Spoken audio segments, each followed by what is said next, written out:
Hello, my name is Jeremy, and on this channel I talk about color and light. Today, I would like to do an interactive illustration in front of you and show you how I would colorize an illustration. It's been a while since I've done a YouTube video. I've been really busy with a lot of different projects. Just about to pitch a television show that's pretty exciting, and I've been involved in lots of mentoring and a new apprenticeship program and lots of different projects with different studios. It's really, really exciting, and I think it's time to do a new painting. So this is the sketch that I did that we're going to be painting today. This is based off of a story for a television show pitch that will actually be a part of my spring apprenticeship program that is starting in April. So if you're interested in being a part of this program, this is an actual illustration from this project. It's the first time I'm showing anything about this project, but it is a animated television series, science fiction, kind of futuristic series, and I'm so excited to share it with those who want to join. If you're not interested in the apprenticeship, then enjoy this free video of watching how I would paint and color. And if you are inspired by this and want to join, come to lightingmentor.com and put in an application. This is pretty exciting. So the description of this illustration, of this particular piece, is that there is a camp of raiders on an alien planet who have genetically mutated lizards and tortoises, and they have a raider camp. And so this is a giant lizard that someone is riding, and a spaceship is flying in to kind of disrupt the camp. And so that is our starting point. I built a geometric composition, and that means like there's two types of composition. There's geometric composition, which is what is the geometry, what are the objects in the frame. So I wanted to go with a slightly wide angle view and have in the foreground this lizard rider running towards camera, and then have the mountainscape and the background, and you can see the camp in the distance, and there's an explosion that's happening in the camp, and then see mountains in the distance. And then right here, these are supposed to be the rings of the planet. So depending on whether we put any clouds into this, whether you'll see the rings or not. If the sky is clear, if there's not a lot of dust. So I have a Photoshop file, and I have my line sketch on its own layer, and then I have a gray layer to start with. Where do I go from here? What do I do to make this illustration? So the first thing that I would do is go to some place for reference. I like shotdeck.com because I can really see, I can go to browse titles and look at movies that I've liked. I can look at shots and I can say, I want to see, let's see here, interior. I can say exterior shots, and then I can put in a search term and say mountains. So I can look at images and say, ooh, would this lighting work really well with that? Or, and I build through this website some groupings of images, and I can take an image and add it to what they call a deck. And I have made a deck that has a bunch of potential lighting setups that can inspire me. I think often people will go to start an illustration and they will think about this in terms of local color. So let me show you what I see most people do. They will say, all right, well, we've got brown mountains, so I'm going to paint brown for the mountains and brown for the ground. It's a desert landscape. And then maybe there's blue sky, so let me put some blue sky back there. And the lizard might be green, so I'll paint him green. And I'll find the local colors of each of the things. Let's say this spaceship is kind of a gray color as this comes in, and this is how most people, I think, like coloring book style. You think about what color this object is, and now it's about just getting those details in. The problem that I have with this is that you're not thinking about light. And even if you do light and dark to say, well, maybe the sun is coming from the top, and then we do a darker green for the shadows and just kind of darken underneath this guy, and the whole thing, it still looks illustrative, but it looks flat and it doesn't feel believable. So instead of starting with local color, I'm going to start with light. That's why I like to look for references like these. So let's pick one and just try a quick sketch thinking about light first and then the color of the object second. So I do like this kind of hazy sky effect. Maybe we could take one like this. That's not bad. Let me click on this image here. All right, and I'm going to copy this image and I will bring it into Photoshop and say new. Paste. So there is my reference of a potential lighting setup. I'm going to zoom back a little bit. And I'll make this window a little bit smaller so that I can see my reference as a potential lighting reference and I can see my image. So now let's repaint this. So I'm going to start again with taking that paint layer and just kind of filling it with a single color. Now what I see in this, there's some blues, there's some haze, there's this kind of yellowish sky. So I could pick from this image and say, let me get that color sky and make it exact. Paint this in here. Let's just see if I'm taking literally that color palette from that other image and extracting the essence of those colors just as the palette. I'm just going to do this kind of visually instead of directly copying here because my composition is different. So what if I have a kind of hazy, cool in the distance, and it kind of goes a little bit green, yellow into those hills because the color of the sky is coming from the atmosphere is affecting the mountains. So as we get closer, it's getting darker and a little bit more blue. So as we get closer to the camera, it is getting darker. So I'm going to put in some of that gradation of the atmosphere. So in the foreground, we will have some of these hills be a little bit darker. You can see this kind of transition through colors. Yeah, maybe like that. I like this idea.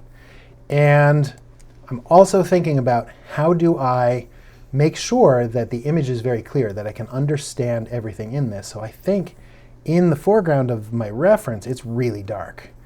And so I think that having a dark silhouette as a starting point for the characters in the foreground is really going to graphically help me see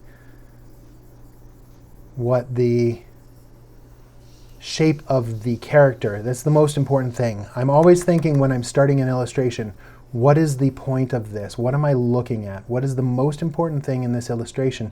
And I want to make sure that that becomes really clear. My contrast, my saturation, every little detail in this, I need to be able to see the shape and the form of these objects in order for this to be a successful illustration.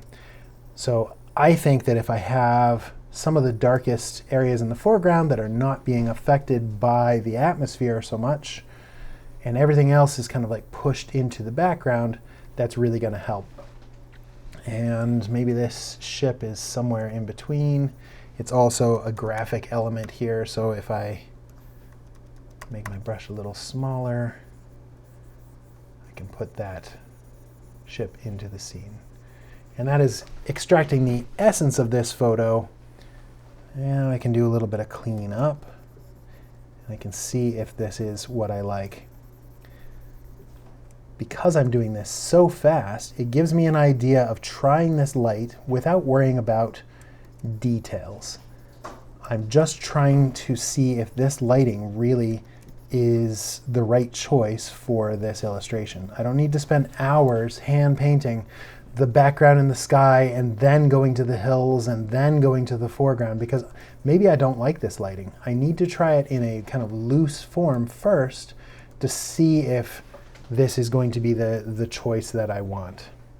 So I'm going to take my line sketch and bring its opacity down a little bit and look at this whole image kind of zoom back from this. Actually, I'm going to make a copy of this. This is a trick in Photoshop. You go Window, Arrange, New Window 4, and it's basically made a copy window, so I can zoom back from this and put this down here. I know there's also a navigator you can pull up, but the navigator kind of gets in the way. I like being able to move this where I want it, and I can look at this whole shot and say, is this composition still strong? Do I still see some interesting light and color in this? And do I have enough light sources? Right now, it's a little bit flat. There's not quite enough light sources. Oh, one other thing is I wanted to have an explosion over here. So why don't I take one of the darker color and paint in some dark smoke.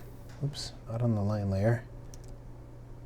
Go onto the paint layer. Paint in some dark billowing smoke that can kind of be coming up from that exploding village. Let's add some contrast back there. And then I'm going to make a new layer, put it into linear dodge, which is add mode, and add some deep reds. Linear dodge only brightens, so now I can kind of paint in as if there's an explosion and there's some heat over here. I'm not putting in all the details, I'm just putting in enough to be able to tell if this is what I want to do for my composition. I can look at it as a small little composition and determine, do I want to try something else? Maybe I put some of these little bits of brighter oranges or where the fire is actually exploding back there. I think the sky's a little too bright for what I want to do. Well, I don't know. I think maybe I need a little bit of sunlight in here, so I'm going to try something a little bit different. Let's close this reference. I mean, I'll still save this as an idea. I'll group these together, and that's idea number 1. I'll make a new layer, and I'm going to fill this layer with gray and start over. Also, I have a little thing to show my keystrokes, so you'd be able to see that, and I have this new thing where you should be able to see my mouse when I'm painting. Even when I shrink my brush really small, you should still be able to see that circle around it, because people have talked about how they can't see my cursor when I'm doing the fine little detail. Let's look for another reference. Let's say instead of this image, let's look at something that has some sunlight in it, that has some sort of direct light. So there's backlit, glowy sun that could be in this. We could do midday with sun streaming in. Sometimes I just like to look at these and then kind of create my own. I do like that slightly yellow sky, but maybe there's some sun that could come into this. I'm going to go from experience here and let's look at this image. That one's not bad. I'm going to copy the image, come back to Photoshop, do new. It automatically sends my clipboard and hit paste. So this is a potential reference for light for this too. So I like a little bit more of these colors. Let me try painting something like this. So I like that there's some cool in the sky and there's some orange. Let me just go ahead and just reference from this. And the foreground, I mean, it does get a little bit, there's some clouds in the sky too. Okay, so it goes more red on the horizon, and then there's some kind of desaturated kind of tones for the mountains in the background that look slightly purple. And then into the foreground, it definitely gets much darker. I'm going to leave this kind of desaturated, make my brush really big.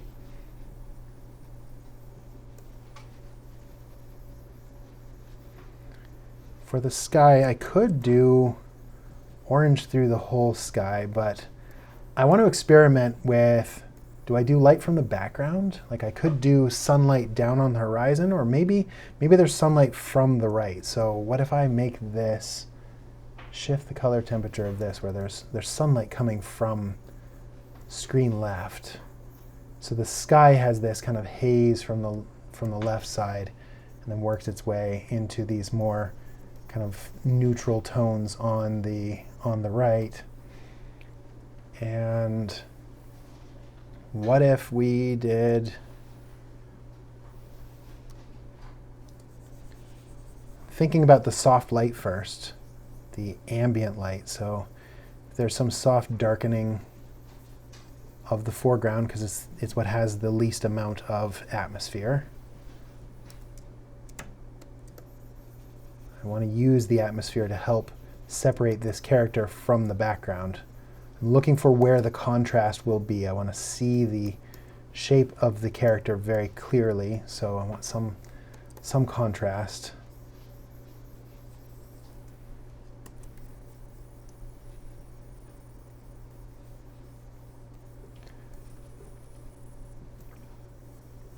That's pretty cool. And then what if we do have some direct sunlight? Like the sunlight is coming over the edge.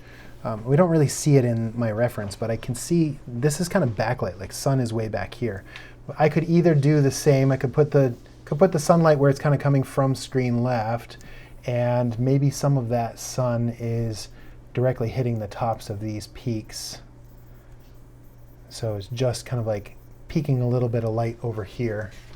Could do that. Or I'm gonna undo.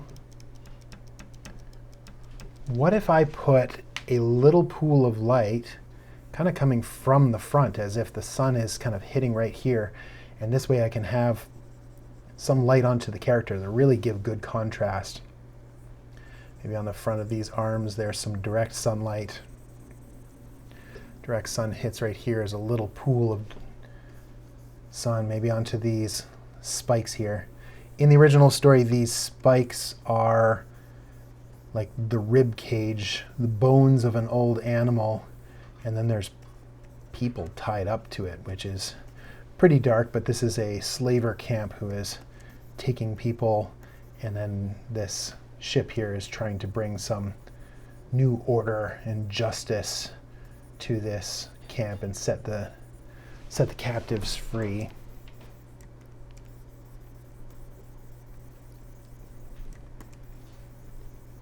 So again, I'm thinking overall composition, contrast through the whole image. I want there to be a clear shape. I want to see the shape of the ship. I want to see the shape of this lizard creature. And I want to understand the background as well. So compared to the last one, it's a little bit different. It has a different kind of palette. Maybe there's some cool in the sky as well. So I'm going to select the color of the sky back here, and using color relativity, I'm just going to desaturate. And that is going to make this look like blue, even though it's not. It's just gray next to all of those warm tones, and it will suddenly start to feel like cooler sky. And this can allow me, the reason I'm doing this is to now use that desaturated color as a kind of rim light or top light onto the characters coming from the top there. I want to use light to not only show the shapes and the silhouettes of the characters, but I also want to use light to show the form, the shape and the form of the characters. So I want there to be contrast enough where what is most important on my focal point. So I need the foreground character to really have a strong silhouette against the background, but I also want some light sources that can help show the curvature of the shape. So the sunlight hitting on the front can wrap around the body a little bit. Maybe it can hit the ground and you can see a shadow. Shadows really help us tell where light direction is coming from. So maybe there's shadow that comes back this way. This little pool of sunlight that is hitting just on the foreground and then fading off as it hits onto the rocks. Maybe there's a little bit of that direct light that hits maybe this rock and this rock. Kind of fades up on that column there. I want to put in my smoke of my village. So I'm going to paint a little bit of dark in the village for those silhouettes. And then I will do again, the dark black smoke of this fire explosion that is just happening here, as if this is just like exploding. I'll make a new layer, put it into add mode again, get some deep reds to start, and just to add some of that red explosion using color temperature. I'm going to shift into oranges where it's brighter to show that kind of the heat of the most intense area where the fire is, and then even into a little bit of yellows just where the fire is the brightest. Some of these explosive points. There's an explosion there. This is now a light source too, so I can let some of that light kind of fade out from the buildings where the explosion is happening behind this bigger building. And then because that's back there, I could decide if I want to have a little bit come up on the ship or a little rim light onto even the characters. You know, from that explosion in the distance, I can use that to justify a rim light. And so rim lights are a great way to show shape and form. So like under the tail, there's maybe just a little bit of that. Maybe there's just a hint of some of that glow from that explosion that's happening on any of these foreground elements. I'm liking this. This is pretty cool.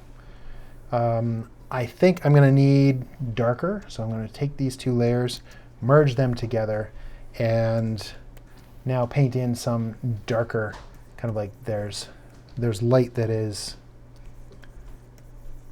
shadows, ambient occlusion. See, there's the softer shadows from the fill of the sky, and I want to use this to help show the shape and the form of the lizard creature. Notice I can do this really, really loosely. So I'm trying to work on the whole image all at the same time. Maybe there's a little bit of sun that also hits the top of the ship. Let's experiment with that. So what if I have just a little bit of that bright and kind of hits this side as if it's flying into the light?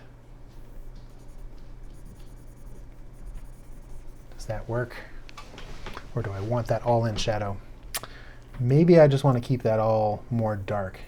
Let me add some more dark into this so that it really stands out as kind of like a dark material, almost like a dark metal aircraft that's flying. I could spill some sunlight onto the hills as well. If there's a pool of light here, there could be a pool of light. I'm going to experiment with this. I'm going to make a new layer and just say, what if there is a little bit of sunlight that hits the tops of these peaks? That might look cool. Maybe a little over here too. I don't know. This is what's important, to look at this little thumbnail and say, is this helping or hurting the composition? Right now, I think the silhouette, the strong silhouette that doesn't have any sunlight, actually might be stronger for this piece.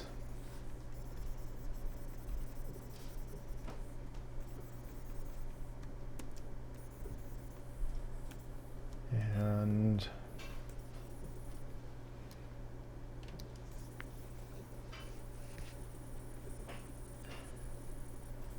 let's get some of those darks in there. All right, so I'm constantly thinking about the light itself and what the physics of light does too. So light would kind of come in, it would wrap around the body of the character, and then maybe we'll exaggerate some of that wrapping of light and the shift of the hue. Maybe in the shadow's edge, I'll add a little saturation. This is going to be for an animated series. Also, let me try putting in a little bit of bounce light. So this is light that will hit off the ground, hit off of itself, and then bounce back up onto the character. So it's light from the ground, kind of bouncing back up.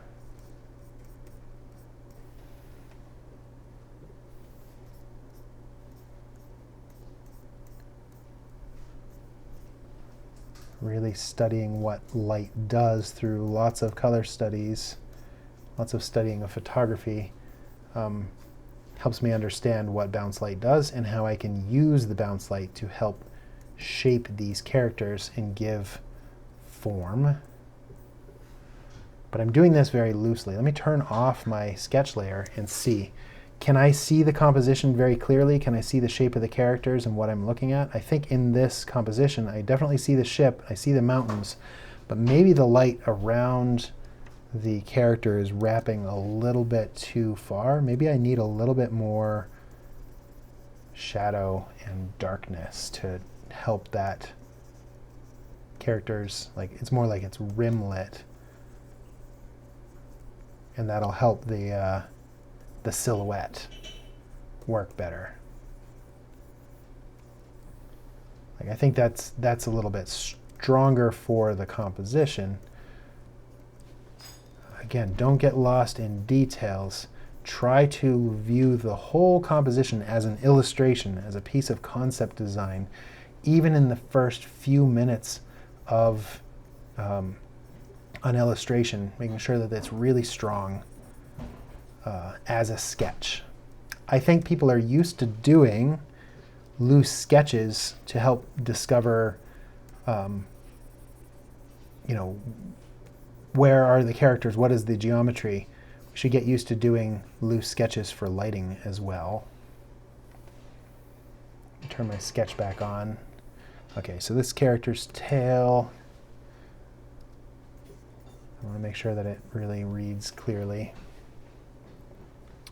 Yeah, I'm liking this. I think this is good. Maybe there is a little bit of, let's experiment with, what if the ship is shooting some sort of plasma cannon? Let's make it very sci-fi like. So I'm going to take a blue color here and just say, what if there's some deep rays of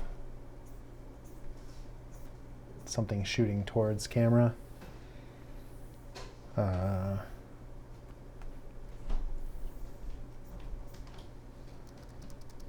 This is brightening on the background. I don't know about that. Let me try a normal layer here. Let's try giving it some red. We could make this kind of coming out of the ship itself. Let's add a little heat to it.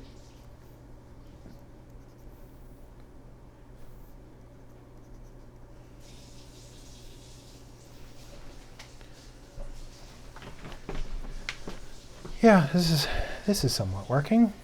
And so I just loosely use this as a reference. I mean, there are clouds in here. We could do something where we add some clouds as well.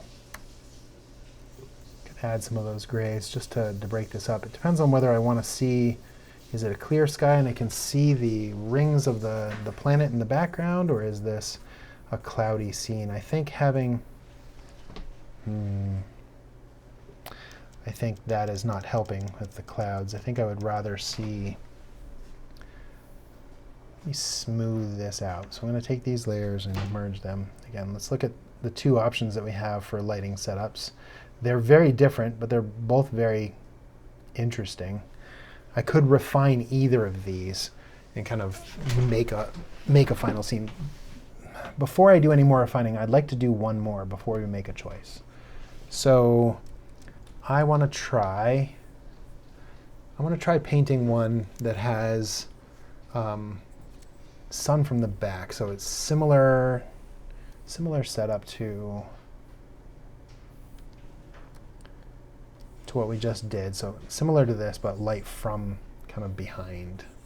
So let me make a darker foreground and find a color for a background. But I want it, instead of sun coming from the front, I want sun coming from behind.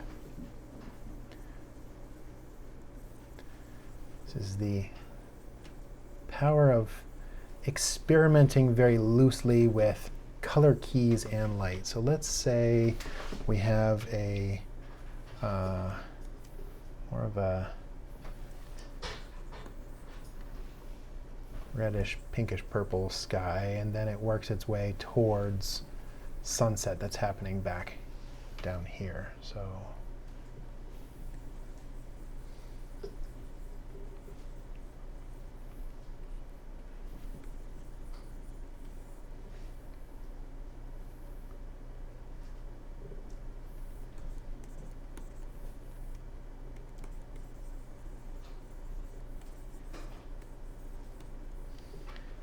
this one we could have some clouds that are like catching that light from underneath.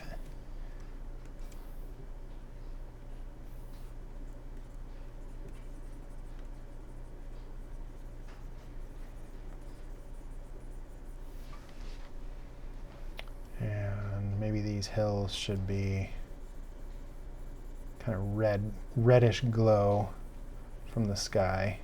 It's like the sun hasn't quite fully set or fully come up, but there will be a glow from the sky over here that will affect all of these hills. Let's make the foreground a little bit darker. Still want to see the silhouette of this character off of the background. Let's make the whole foreground even darker.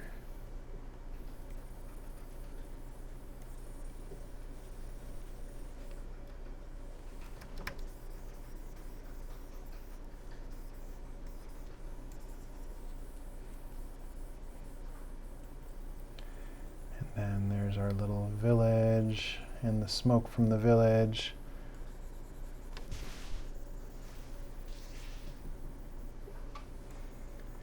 Maybe these peaks get a little bit darker. I'm looking at the whole composition. I want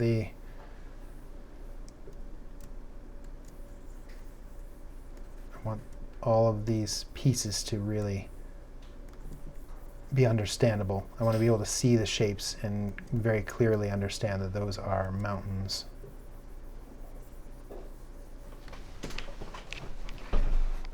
Maybe this one, there is a little bit of sunlight that is peeking over. Let's try this. Like maybe a little direct sun is hitting onto the edge of these peaks.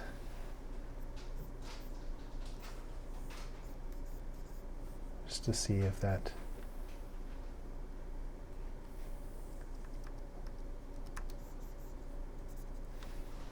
I don't know. I don't know if that's helping. Let's get the ship in there and then we can decide.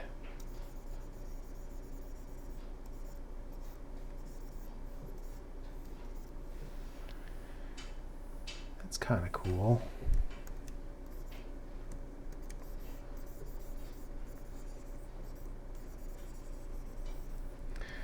I think we would need a little bit of rim light from that sky to kind of help separate this character from the background too. Maybe this can even be a little bit brighter. We'll exaggerate that light as if there's a little bit of light that is hitting onto the hill. Maybe there is a little patch of sun that helps us kind of really get that contrast of the character as backlit.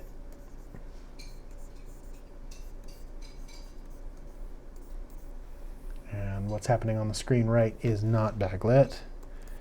Like there's just a shadow.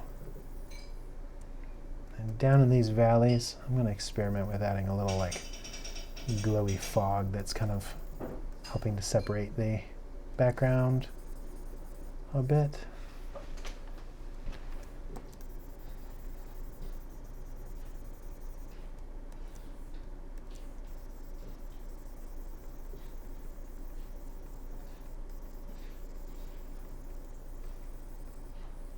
What do we think?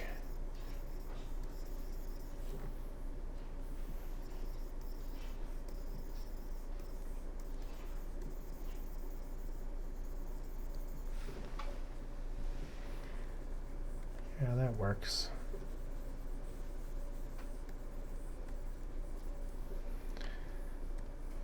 Now I'm going to need a lot more darkening under the character, this ambient occlusion as it hits the ground, this soft shadows on itself to really read the shape and form of this creature.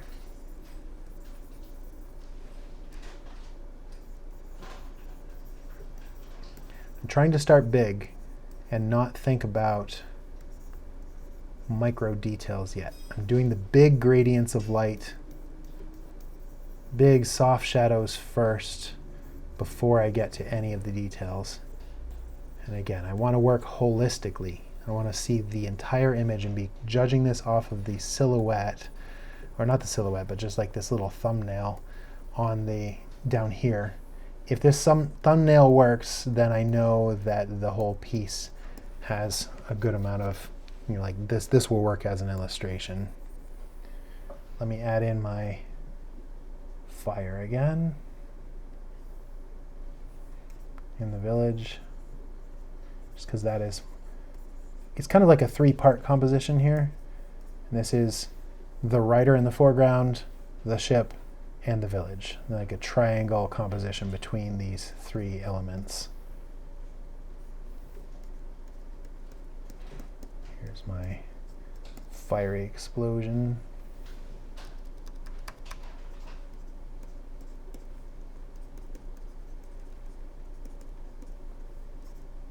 And some little bits of light back there, like it's a burning scene of chaos. That light is kind of bleeding out onto the structures and buildings around. I like that. I'll merge these two. Okay, so I now have three very loose sketches that have three very different color palettes on them that I can work with. Let me try adding some, what if there's some sunlight that is hitting under this plane, that's pretty cool. That definitely draws a lot of, maybe even we get some of those brighter yellows like specular highlights that'll help add contrast to the ship, like it's catching a little bit of that sun. And maybe on the character we can do a little bit desaturated top light that'll look like cool fill light from the cool of the sky that I know is off screen. That's going to help us give, again, we want to see form, so any light that I can utilize on top of the characters to help show shape and form is going to help this feel more three-dimensional. Maybe there's a little bit of this cool light. It's very desaturated. I'm going to pull all the way to gray, make this a little bit bigger. Maybe I even pull this towards blue and add a little bit in here just to experiment with. Like there's some kind of coolish looking color of the sky. Just try adding a little bit of cool into this.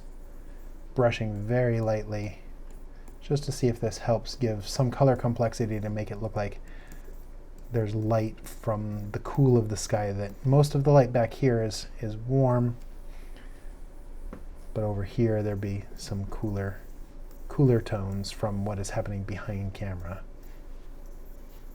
I'm going to add some darker cloud structures in here too. Add some of those reds into the sky.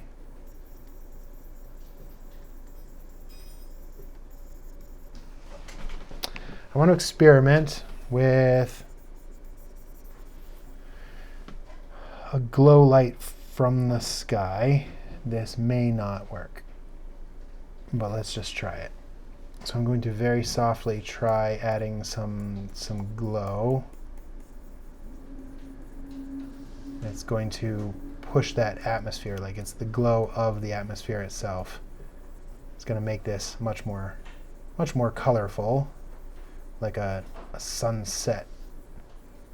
Let me see this on off, what it's adding. It makes it kind of get some of those reds into the haze in the atmosphere.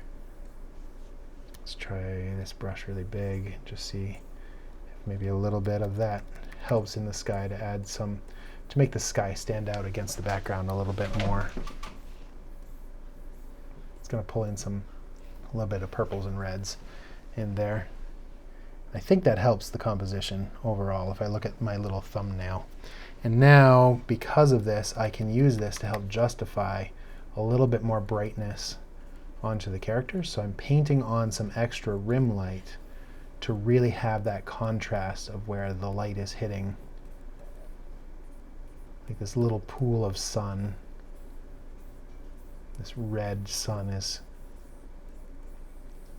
creeping in onto the back of the character and then wrapping some of that warm light around the characters. Again, I'm utilizing this as a way to help show form.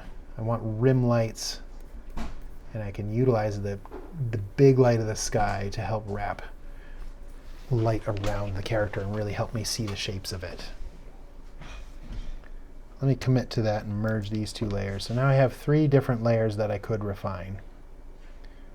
Which of these shall we do? They're all pretty, but I only want to refine one of them.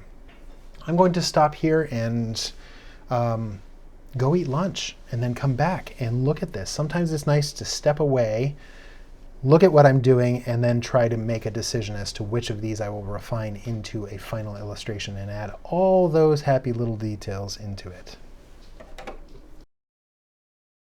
Okay, so I'm looking at these 3 different sketches that I did, and I think this one's a little too flat. This one draws a little too much attention to the horizon and the background and the sunset rather than to the character.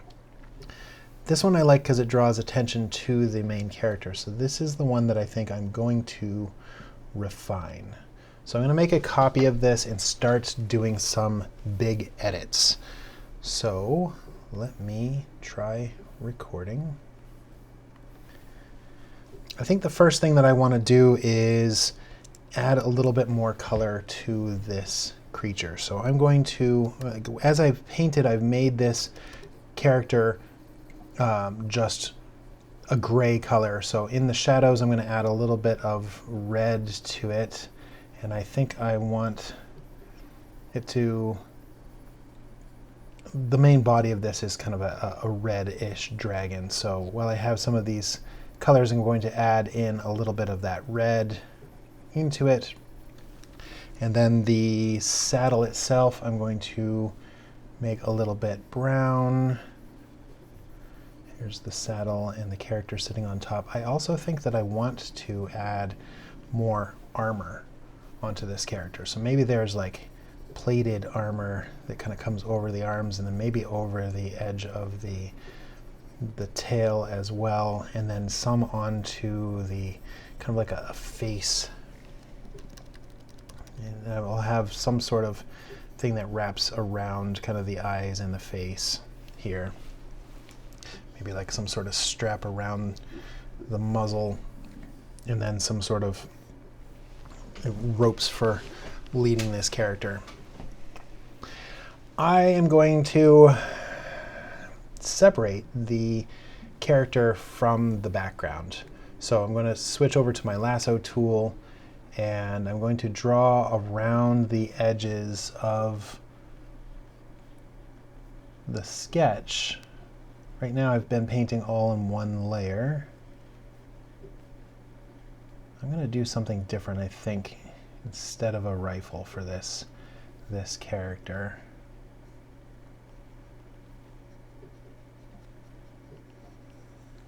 I think maybe I want a more simplified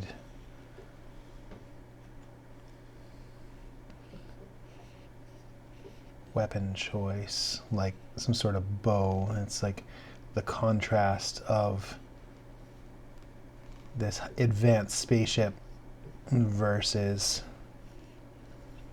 this kind of primitive guy here.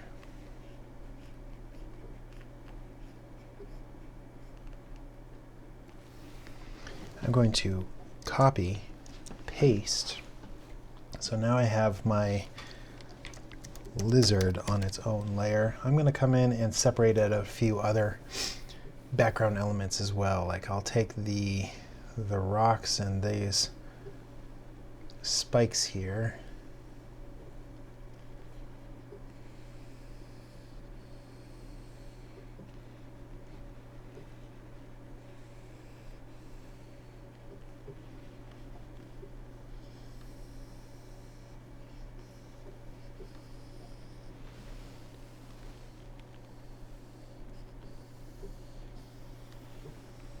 Split those onto their own layer. Copy, paste. So this is our foreground FG hill. And then I'm going to also take these cliffs, maybe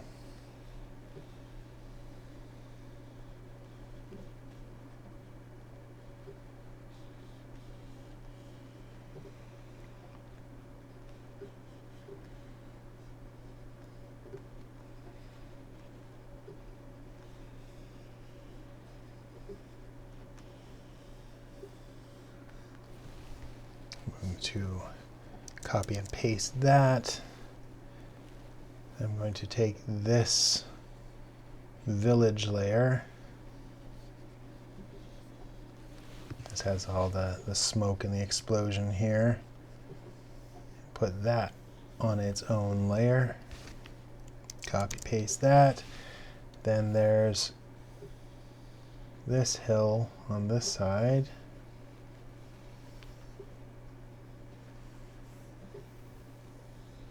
I don't always split my layers. Come back here to my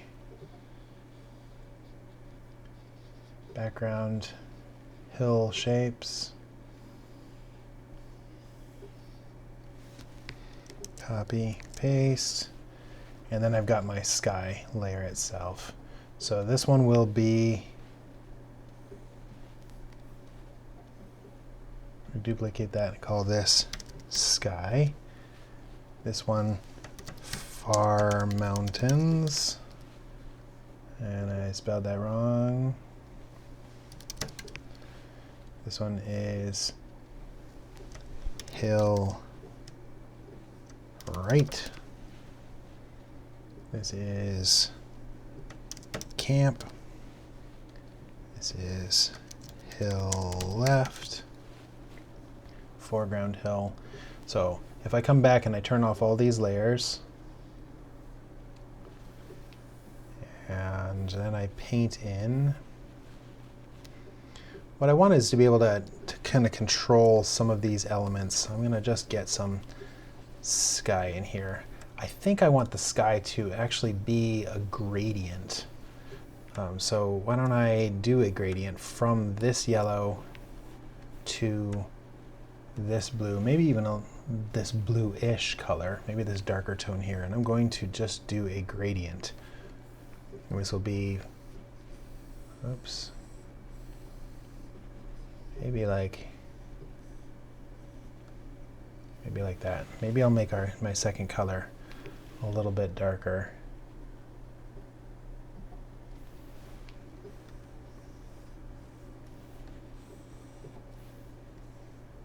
So I can have room for sky and stars. So that is a layer. It is a gradient fill layer. Let's actually merge these two together. So this one's just called sky. Then I have my far mountains, my hill on the right, my camp. Well,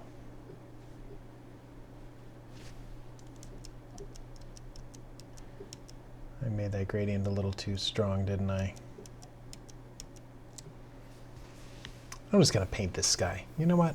Forget the gradient idea. I'm going to do this manually.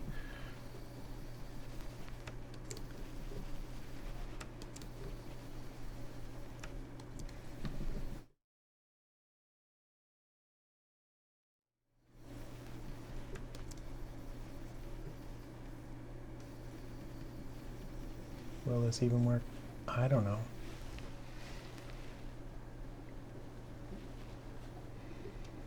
Far mountains on the right. Oh, so those are my far mountains. Let me pick that color and, oops, lock that layer.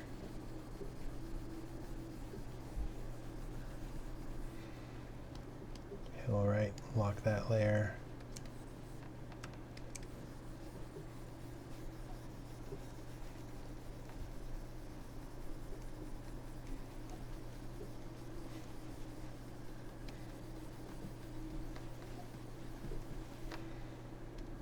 Camp.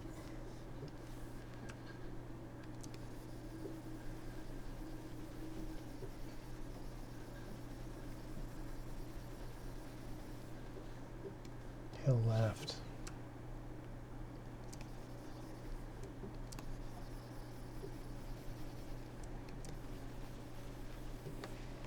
Oops.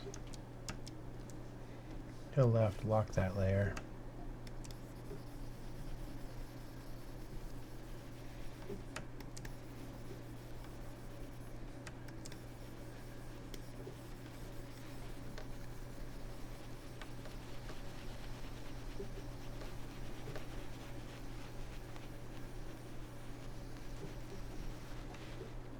Foreground hill, lock this layer.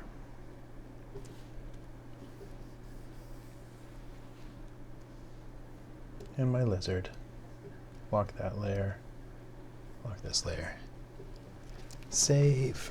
So I'm going to come back to my lizard now that I have some of these layers split. I'm going to add a little bit more warmth. So I'm going to select the color that I had already found, and I'm going to add in just a little bit more red. I think having the character feel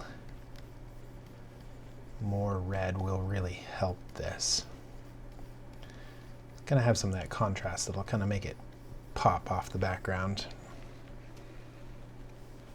And if I paint in now, because I have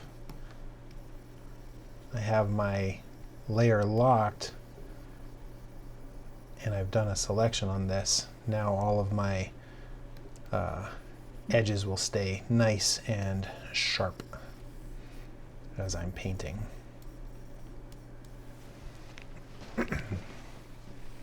For the character, I think I want to change the pose. So I'm going to hide my line sketch, I'm going to unlock this layer, and I'm going to make a new, like, I think I want to have this guy's arm coming back like he's holding a bow. Maybe like,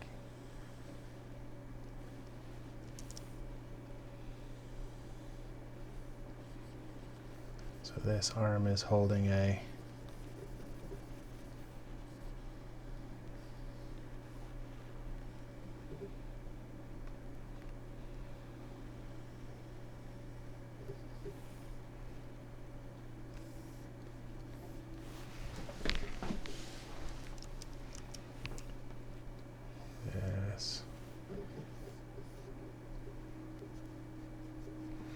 I think the contrast of having a character using a bow against a spaceship is just kind of interesting. It's not not what you'd expect, which I think is what makes it even more fun. All right, so this is their leg and their calf against the background. Maybe there'll be a little bit of light. I'm going to relock that layer so that way I can't paint outside the lines as I start to refine more of exactly what this character looks like. I do want there to be a nice bright rim light onto the cloaked head of this character. Maybe the edge of their body catches some of that super bright sun. Well, you know, the one other layer that we didn't put in was the spaceship itself. So let me extract the spaceship out of the background as well. So I'm going to go to my sky layer and I'm going to make a selection, but this time I'm going to use a polygonal selection. And I'm going to just start really simple with this shape. I like the general idea of a very simple shape, so I'm going to copy, paste, and this will be my ship. I'm going to lock that layer and paint onto that layer. I want the ship to have some contrast.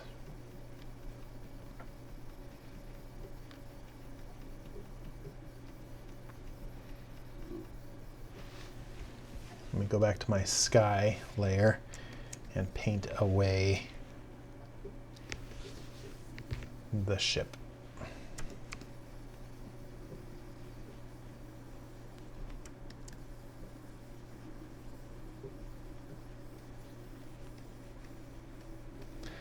I want this planet to feel like it has a very thin atmosphere, and that we can even see stars through all of this.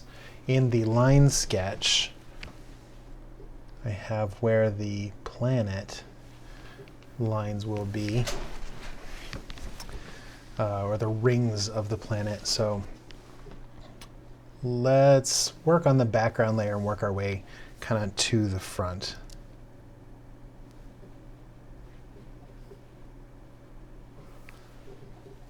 So I'm going to make a new layer, and I want to make my rings of my planet. So I'm going to make a marquee selection on this new layer, and I'm going to fill this with a deep kind of purpley blue. I'm going to move this temporarily up above my hill layers so we can see up above everything, really. This is going to be my rings of my planet. And the way I'm going to do this, instead of hand painting this curve and all the little details, is I'm going to just paint on this one layer, make a darker version, make my brush smaller, hold down Shift, and paint a line. And then I will maybe make this one, next one, a little bit smaller, hold down Shift, and paint a nice line. It is scrolling off the edge. Maybe I'll make a bigger one that's a little bit softer on this edge here.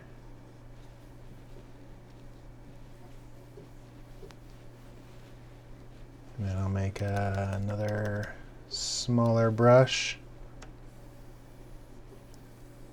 I'm trying to get the idea of rings that you would see around a planet, and these, I'm painting the way the rings will look.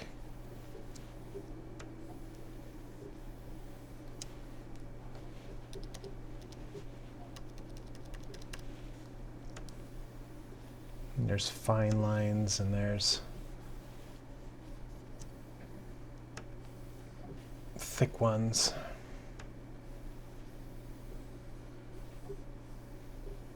Because I'm holding Shift, it helps me to keep that line really kind of solid. I'll also do some darker ones through here.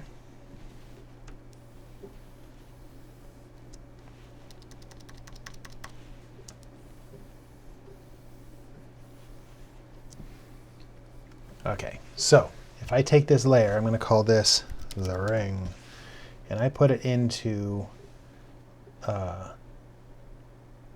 add mode, it is lightening the background. I'm going to add a little bit of contrast to this. I'm going to do an adjustment, a curves adjustment, to make the black areas just a little bit blacker. Now I'm going to move this back down above just the sky. So this is my rings of the planet. Now I'm going to, just for a backup, I'm going to duplicate that layer, I'll hide my duplicate, and I'll take the ring here, and I'm going to say Edit, Transform, Distort. And so when I put this up where that ring is, I can grab the edges and I can make this look If I hold my space bar, I can like find where this ring will be kind of coming across the planet. I can go up to Edit, Transform into Warp. What Warp will let me do is I can kind of push and pull these edges so that there's a little bit of a curvature to this. It'll give it a sense of a little bit of that roundness. Grab the middle of this and have these rings moving around. Hit Enter. And I'm going to take that layer and I'm just going to like tone it down a little bit. Well, maybe I'll leave it bright and then just do an adjustment curves again on this. That way some of my bright layers can still show through. So this is kind of like having the moon see through on a sunny day. So you'll only see the bright areas. So if that ring is in the background, you can see this, the ring of the planet. It's kind of wrapping around, and I've got these nice clean lines. If I hide my line sketch, now I can see I have some really detailed ring lines that flow with the surface, and it's on its own layer. Okay, so I've got a ring. I want to add some stars into this. One method that I can use for stars is actually to open. I have some star images that I have. I did some astral photography, so I'm going to select all, copy, and I'm going to paste this above the sky layer, and I'm going to put it into add mode. And now I'm going to hit Command T, which is transform, and scale this down a little bit so I get those full stars. I'm going to move this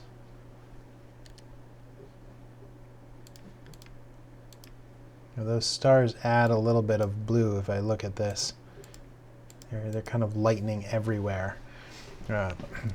So I'm going to take the image, I'm going to adjust the curves so that I'm just going to darken a little bit so we only see a few of the stars standing out. So there's still atmosphere on this planet, but not enough to stop the stars from shining through. We'll see this kind of glow over here. Now if I don't like some of the stars on the right where most of the atmosphere is, I'll just create a layer mask and come back here to my brush here and paint them out. So if I paint with black on the mask, they kind of disappear. So anything that is a little too bright or too distracting where the atmosphere is on the right, or if things that are too close to the ring, I can kind of just paint those out. And I can either paint them completely out or just have them come down in opacity. So that's this. These are my stars. So now I've got my sky, my stars, my ring. Here's my ship. Let's do something with the ship. So I'm going to come back to this brush. Right now my ship is really, really basic. I don't mind that.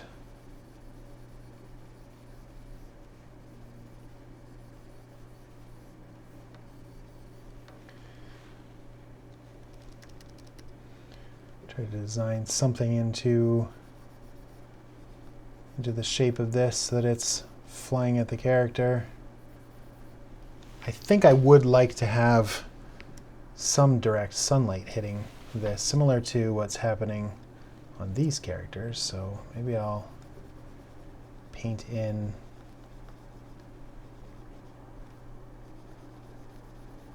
some light that is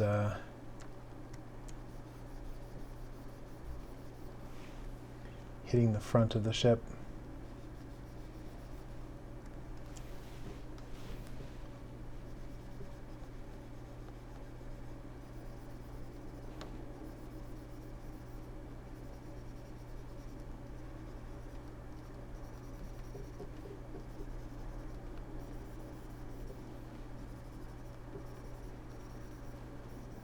kind of designing on the fly here. So what does this ship look like? I just wanted to have a really simple design, so I'm just going with some simple geometric shapes. Maybe there's some cut lines on this.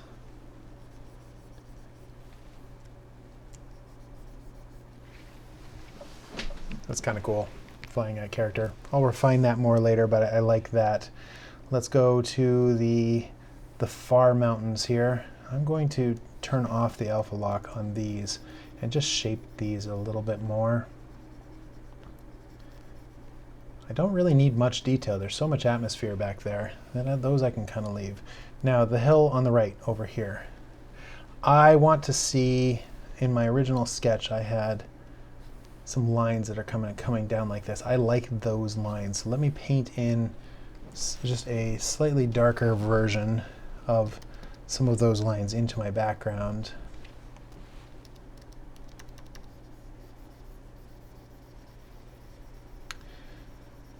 I could do some photo bashing where I take some images from real mountains. For this illustration, I don't think I'm going to do that. But I could use that to help save some time of getting little tiny details into the environment. In this case, this is for an animated series, and I want it to be a serious animated series, but not necessarily perfectly photorealistic. So I'm just going to do all of my texture with brushes and kind of by hand to get the essence of my illustration. Because I've split that on its own layer, it's pretty easy to control that kind of flow in the sketch. I'm going to come over here to my left layer over here and do the same thing. So I'm going to just get a darker version of what I've already found and then paint in some of these little surface shapes. I want the background to have detail so it doesn't look flat, but I also don't want so much that it draws attention away from the focal point of this, which is the lizard. Now, I can use extra brushes with textural detail to add some variety into this background as well. So if I turn off my sketch layer, now I can see some of the kind of the flow of the lines on these layers. Let me soften these edges a little bit, just so there's a hint of some of the texture in there. And then I'm going to add some new texture with brushes to help define this. So I'm now going to get I have a whole bunch of different kind of brushes. Let's try this bristle grit, not gristle bit. And if I darken just a little, it's going to add some texture back there. Let me try this texturizer.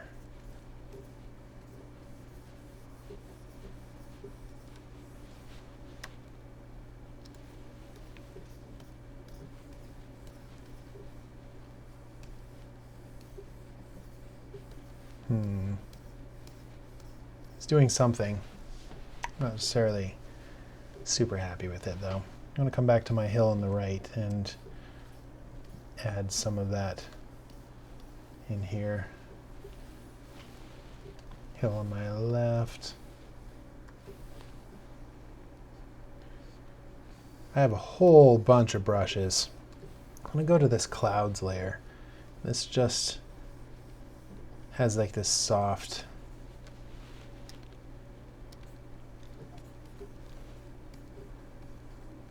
cloudy texture to it. I just want to imply some variety of details in this without having to do a huge amount of paint.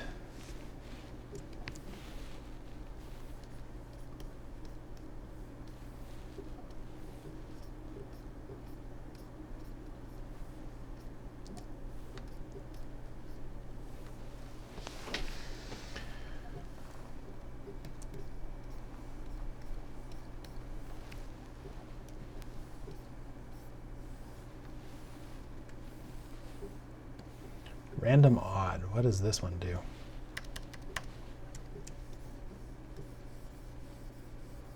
That's kind of nice.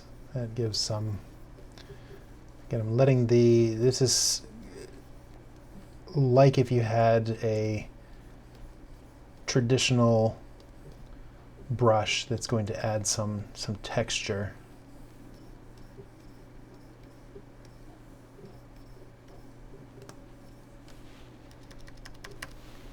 Letting the organicness of this brush do some of the work for me.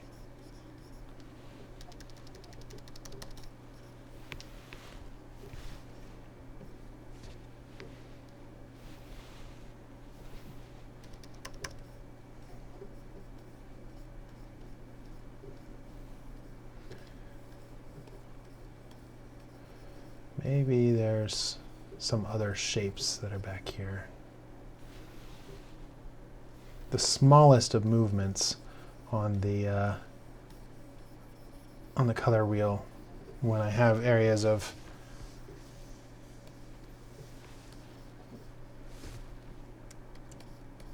soft texture makes a big difference. Okay, on that hill, I'm going to switch over to my mixer brush, just clean up some of these edges that I don't like.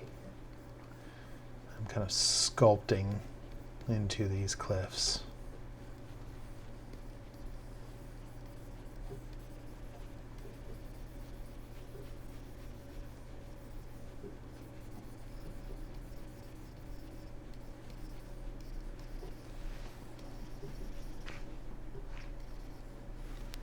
Back to my hill on the right. Also clean up some of these lines and little details. Make sure it's still doing what I want it to do. I'm going to come back to my sky layer because I can see there's some residual grime from when those layers were kind of on their own, when the mountains are in with the sky. Now I'm going to come to my foreground layer and maybe I'll smooth this out just a little bit. I know I'm going to want lots of rocks and little details. I'm going to have to refine what is happening on the rocks on the right. And then I really want these spikes to stand out against the background. So I'm going to make sure that there's good contrast there.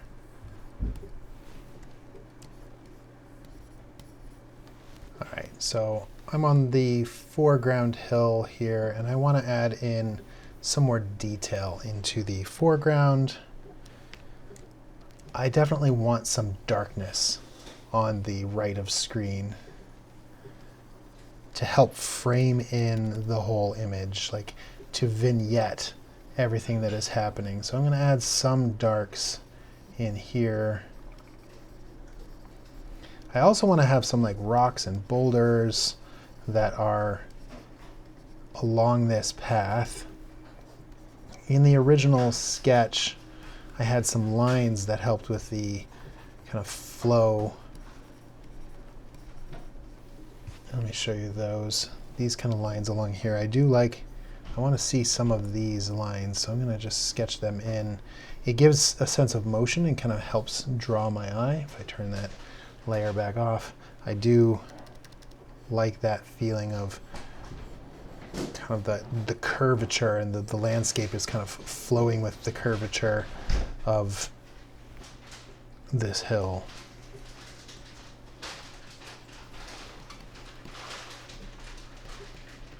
And I want lots of little rocks and pebbles. The other thing, I'm going to unlock this layer, and I clearly want to have these sad souls that are tied to these big pieces of bone along here.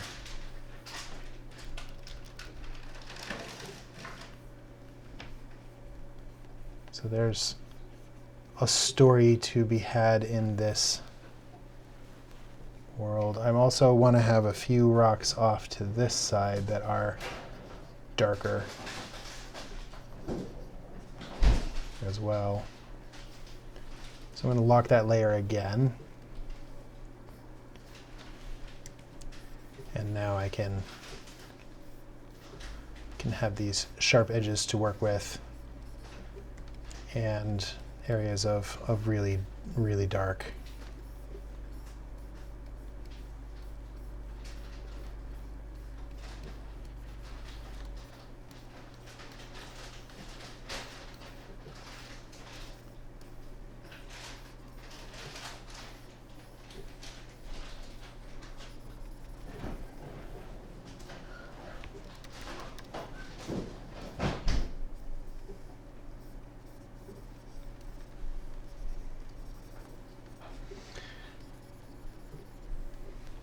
I think I want to have some of the edge. So see this kind of warm color along here? I would like there to be some of that warmth. Almost like it's the penumbra edge of the shadow of this little pool of light is kind of wrapping around over this hill. So this way my eye doesn't drop out of frame, but it kind of like looks up at this pool of light here where this character is.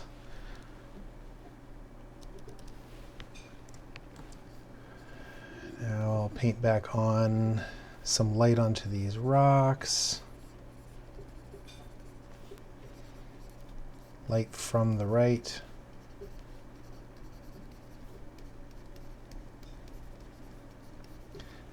I like to stay pretty quick with this so that I'm focusing in on the whole composition rather than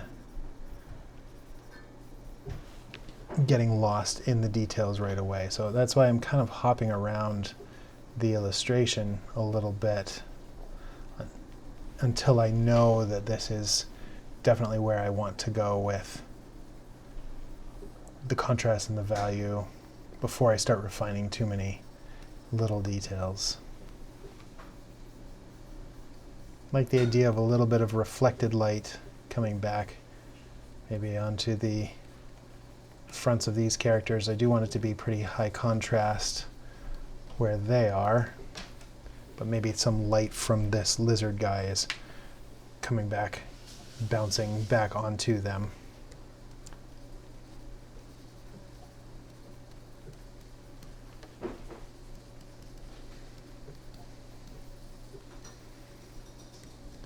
I don't have to be perfect with this. I can use some brushes in here to help add texture and detail, kind of like what I did on the background over there. So let's give that a try in a second.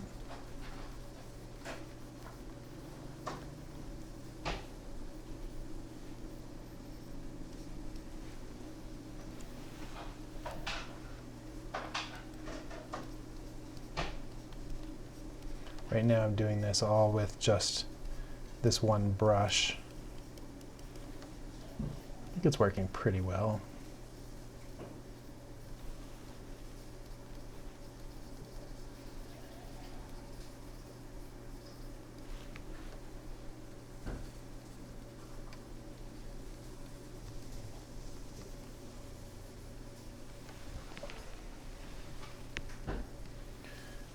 I will switch my brush. I have some different brushes that I think are interesting.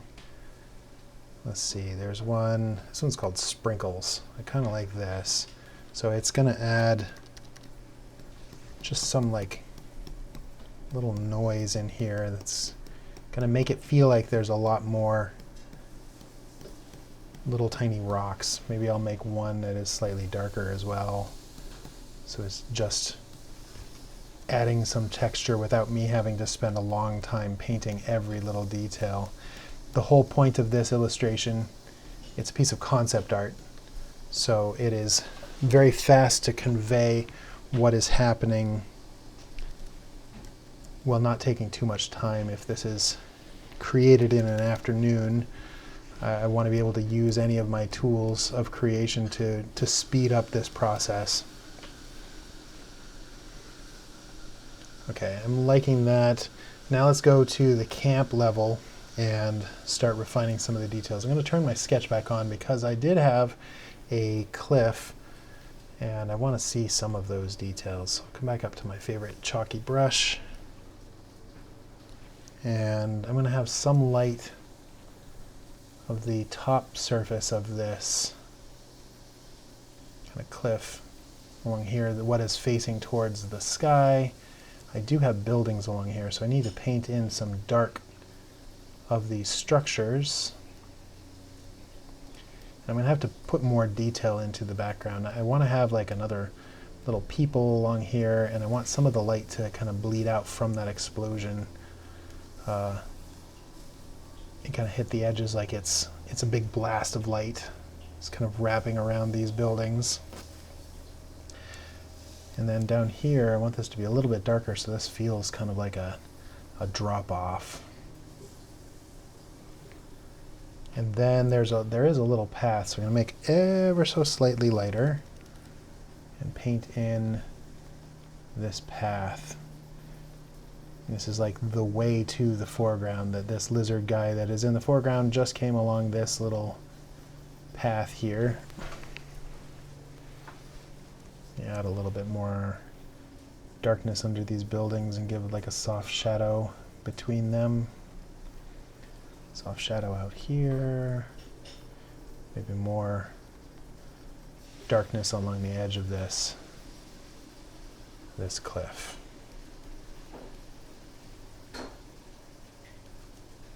And I will zoom into all of this and clean up the details, but I'm trying to rapidly kind of edit the whole image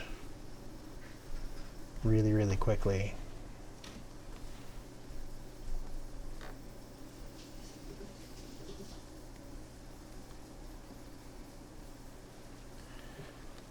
Come back to my lizard, add in some more of the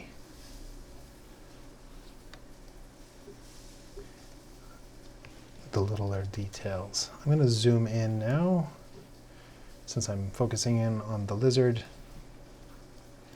I think in my sketch I have this, it almost looks kind of cute. And it is a cartoon, but I don't want it to be cute. So let me find the eyes of this. I'm going to go ahead and do a nice dark. Let me make this like a little bit more menacing. Let's add like a frown to him. And then there's like these an ear hole of sorts, and there will be some areas of bright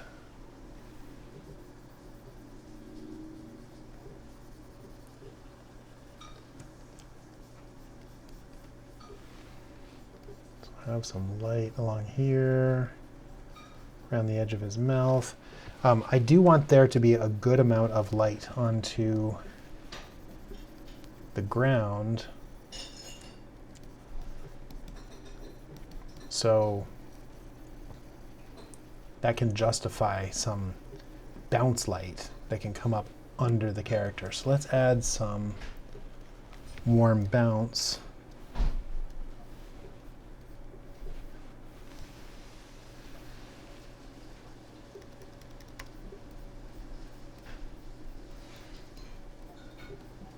Onto this eye socket. So this is, again, I'm trying to make very dynamic light. So I have it somewhat rim lit, and then there's light that is bouncing up from the ground back onto the character. These knees and on the, like under the underside of this tail. Definitely need to draw attention to the eyes. And there'll be a little bit of light that comes up onto the character too. Make sure we get some of that in there because that's really going to be pretty.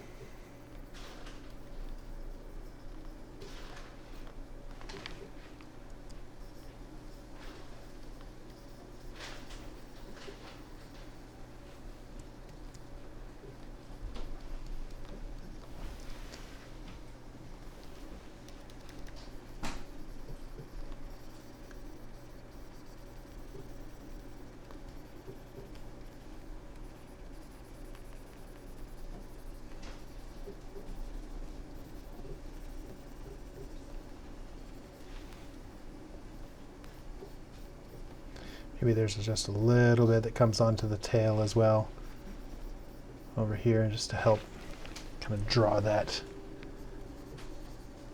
attention to that.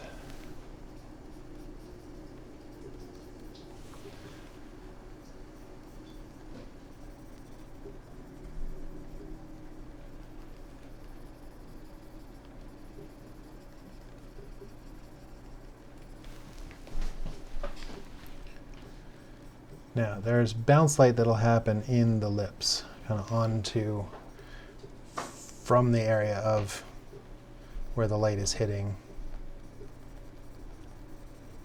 and bouncing back up onto itself. I do want this kind of strap coming down. I'm going to make a ring and then have the strap come underneath, and then we can tie, once I get some more details, we can kind of have some straps, but I think that's going to look really cool.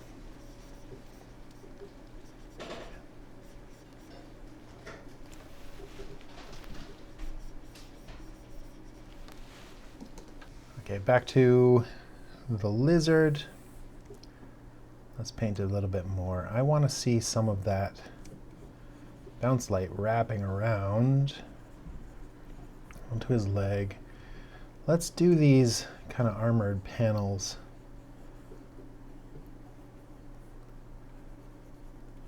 with little loops in them. We can have a little bit of that bounce light hitting onto the armor as well. Maybe even up around the shoulders. There's some of this armor that wraps around. Give a kind of cool feeling to this. Actually, you know what? I'm going to unlock this and erase away. There's a little hole here that shows through to the hills in the background. This is the kind of this arm and showing through here. So I want to make sure that I have that. I'm going to relock that layer. Come back to my bounce light that is shining up. I really believe that bounce light is a powerful tool for illustration. It can really help show the shape and the form of objects very strongly. So there's a lot of light that's hitting down here and kind of shining up back to the character. I think a lot of people forget.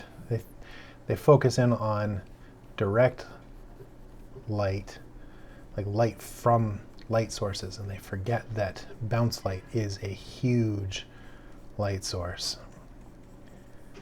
Very dynamic light. It also is an area where we can introduce some color that wouldn't normally be in the objects. When light bounces, it has a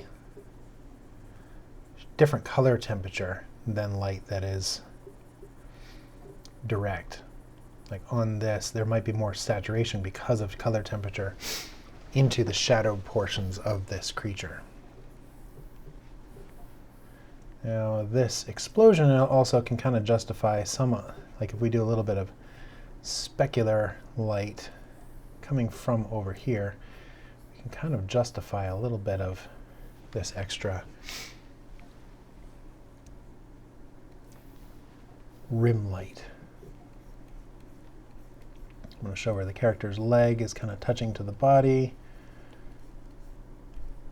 I really want to have some of these details. I'm going to turn off that line sketch, turn off my alpha lock, because I did like having some like these kind of backpack details. There's just some little bags and structure that I do like.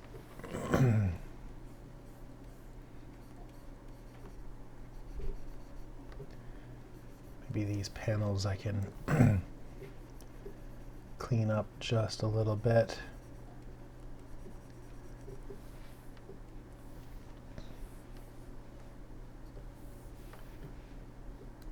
alpha lock back on.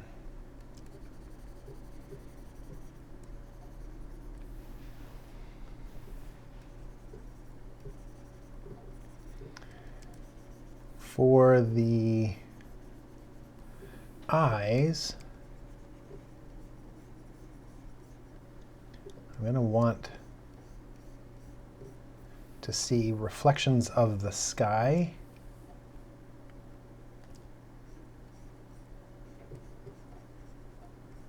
And so there'll be some cool reflections I'll select from over here.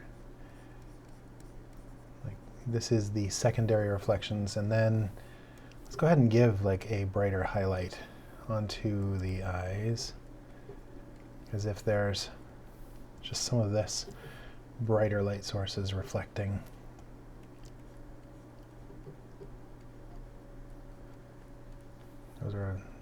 Those little reflections will make a difference.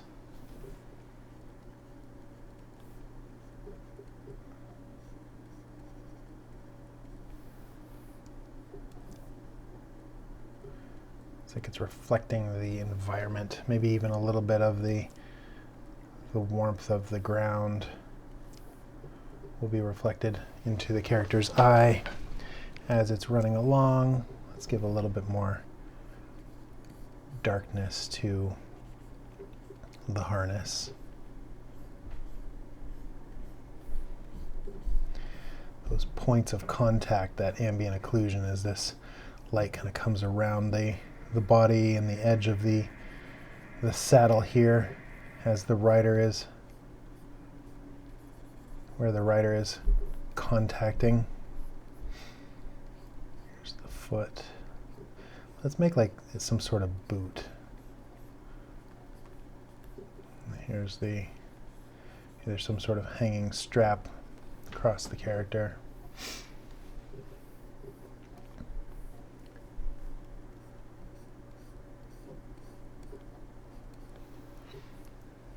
Now this harness, let's get some light kind of coming back up onto this, and I want this to look like metal. So the way I'm going to do this is having some of the sky be reflected, and then have a nice bright highlight where the sun is.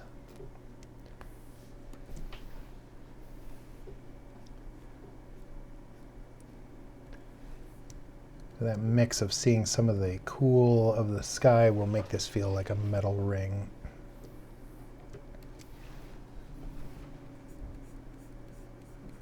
Get some of those highlights on here. I think I need to do a nostril right here as well.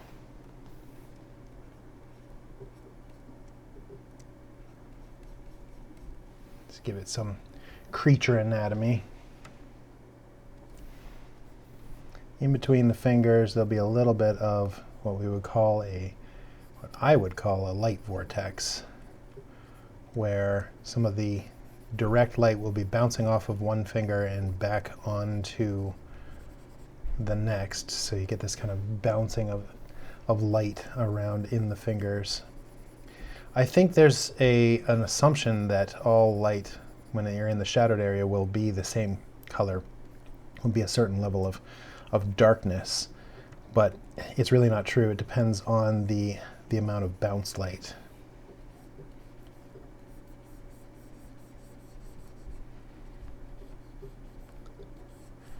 There'll be bounce light onto the harness from the ground as well.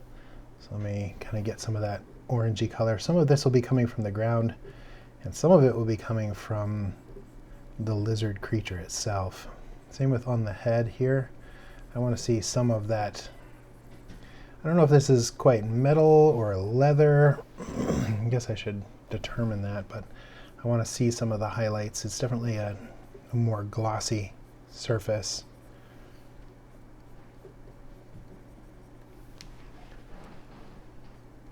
Maybe there'll be some direct sun on that as well.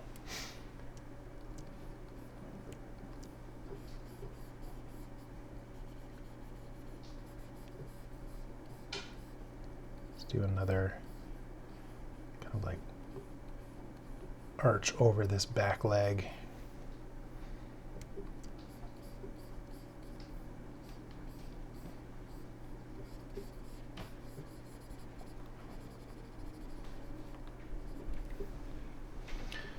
I'm liking this. Now let me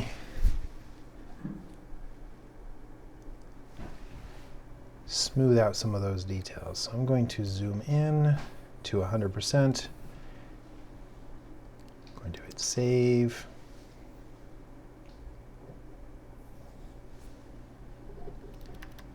Make my brush smaller. And now start smoothing out some of those details.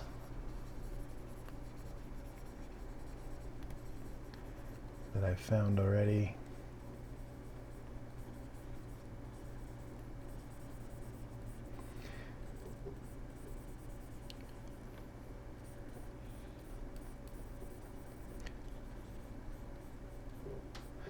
I am very much a fan of the approach of working blurry and then refining more details as I go along, but seeing the whole image along the way, rather than completely refining one piece before working on the next. So I'm not putting in too much of the skin details and the texture yet, because I'm still working on the bigger flow of light around this character, the bigger gradients. When I see something that needs to be fixed, like I think there needs to be a little bit more bounce light under this eyelid to draw attention to it. Maybe over here, maybe around this weird ear socket thing too that lizards sometimes have. Maybe a little under the lip here.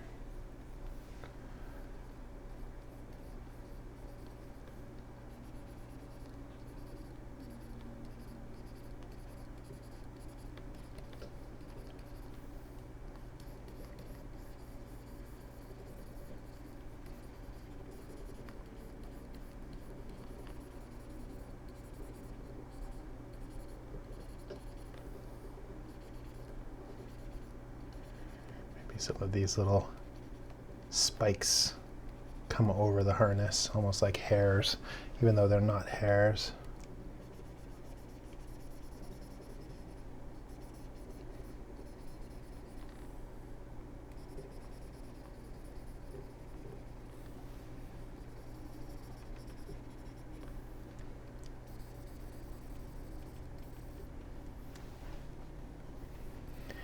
As this light kind of falls off around, there's a little bit more color through here too.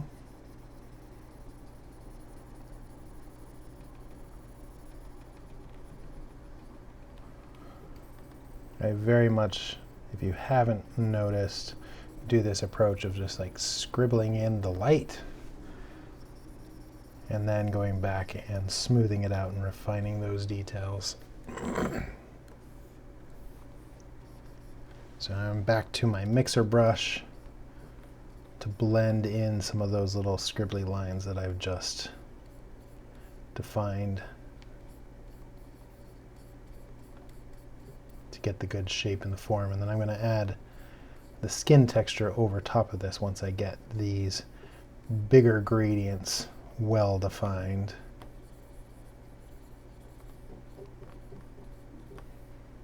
I find it's easier to work this way. Because if I go straight to the skin details, I'm just not going to have the, I'm going to lose the light gradients.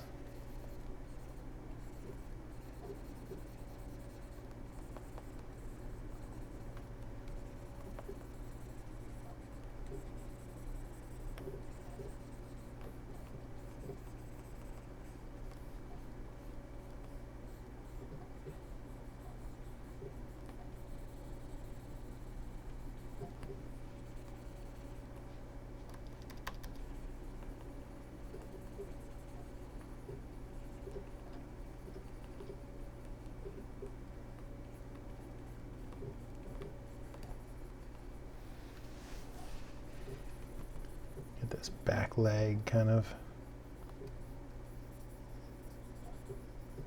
refined a little bit. Not done much with the with this back foot yet, so I'll need to do some work on that.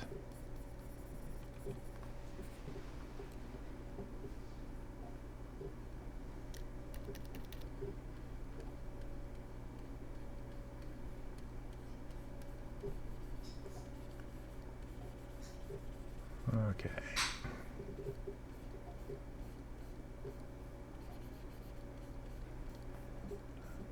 I'm pretty happy with where this is going. I see the potential of what I want to do once I smooth out some of these details. Definitely want to have the form of the character refined. I don't need to see the character's face so much.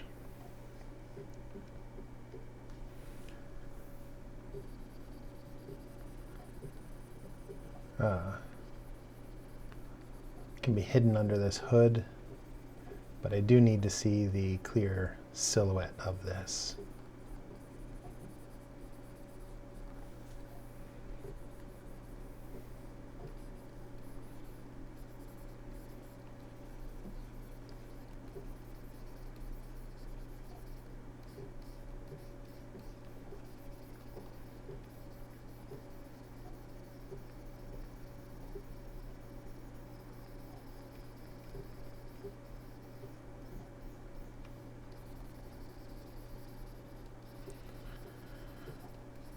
Hopefully you can see my mouse moving through this. It's a very small little details that I am doing, but I am, in case you can't, I am smoothing out these gradients and sculpting with light to try to really refine the shapes.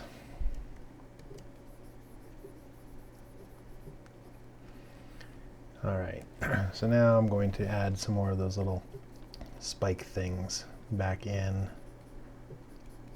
Adding really the shadows.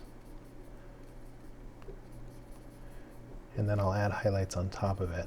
These are where some of those little spikes will kind of disappear into the chin of this creature. Maybe I'll take some of these lines and wrap them around the face too to kind of help give that lizardy feeling. Maybe up around the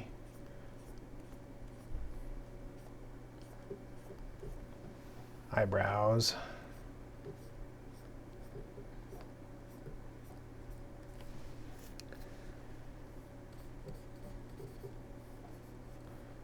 Maybe there's some details that wrap around the fingers.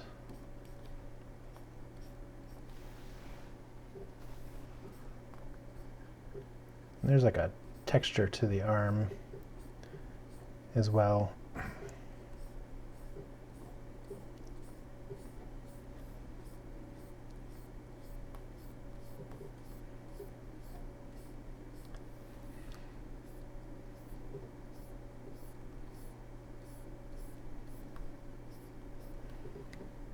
Maybe some of the skin patterns are going to be picked up in the highlights.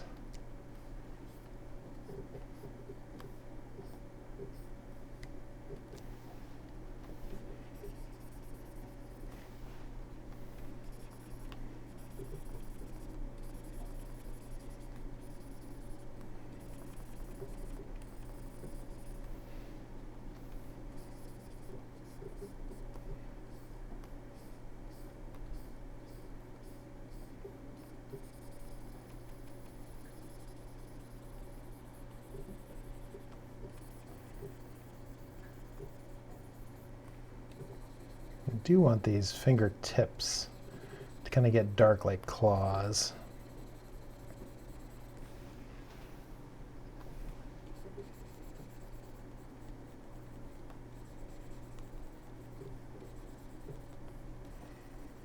and then have like a nice bright highlight. Like they get really shiny, sharp claws for running quickly through its environment.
Can unlock here so I can add some of these little spikes onto its eyebrows, maybe even coming out of its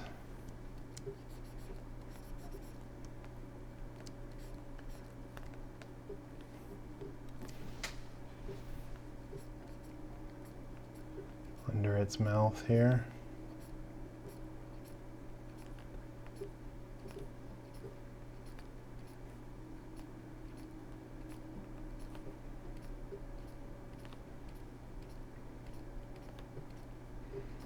These are the ones that'll catch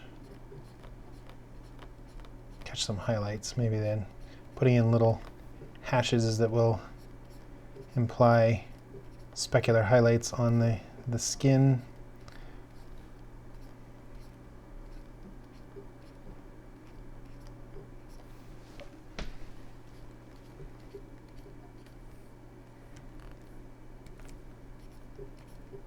There's some little brighter spikes that are not fully in the sunlight, but they're a little bit brighter than, I think, as that light wraps around.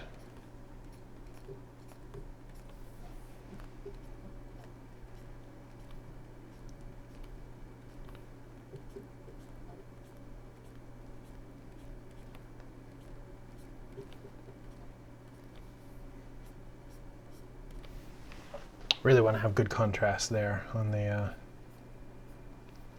face of this guy.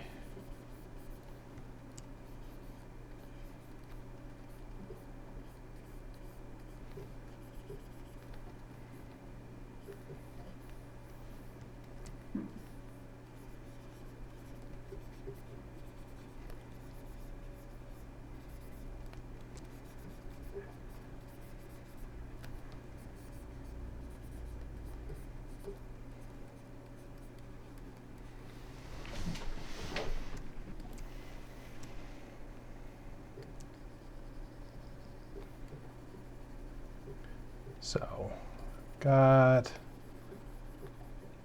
somewhat of this pose, but I think I need to cut away to a little bit of sky back there.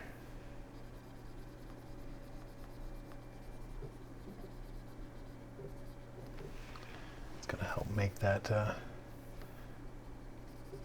more believable.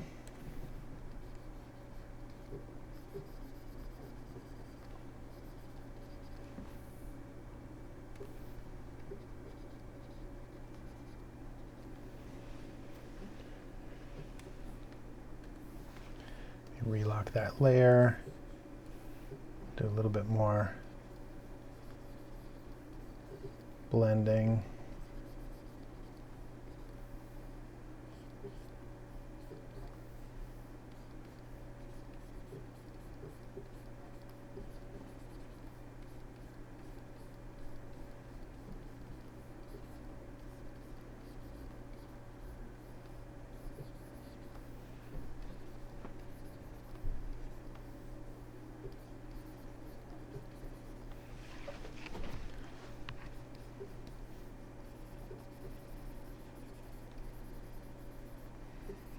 Okay, it's time to judge whether or not this is working. Let's zoom back.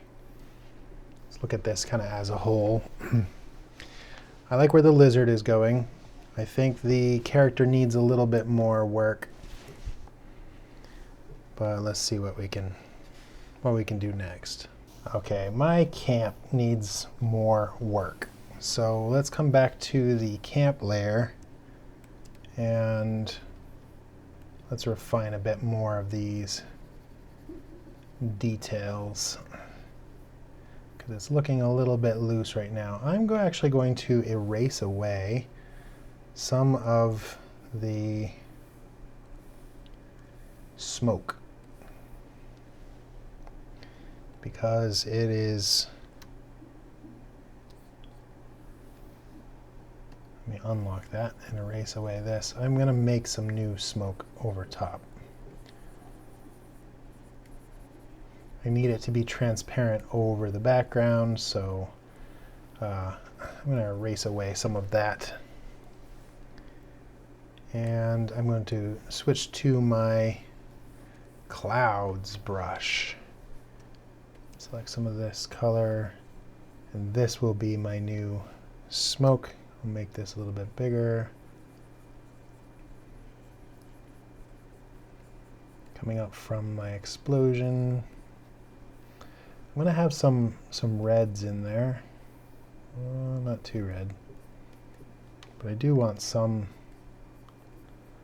darkness and details in that smoke that's just now starting to rise from the explosion that happened.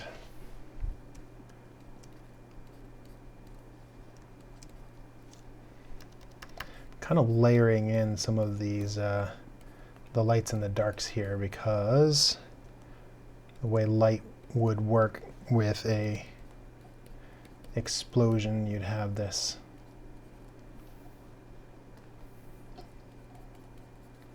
spread of light coming up from these little plumes of smoke.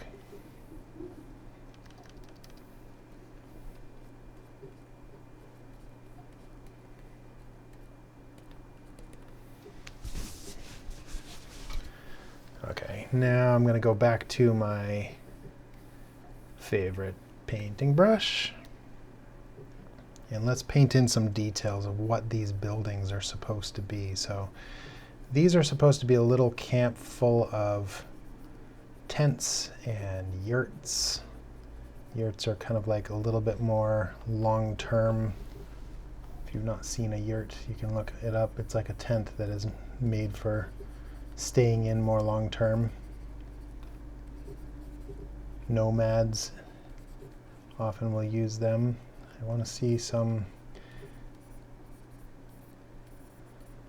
detail similar to what I did in the foreground. I could do some texture to help me not do quite as much work into painting every little detail back here, but I'm painting kind of zoomed back so that I can tell whether or not the whole image could easily get lost in painting too many details only to realize that it's not working for the greater composition.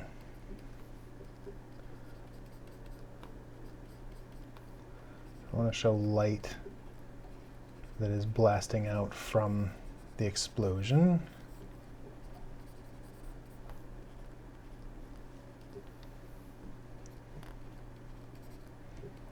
I want some pieces, like if I can have some contrast of pieces that are flying off of this, it will make it more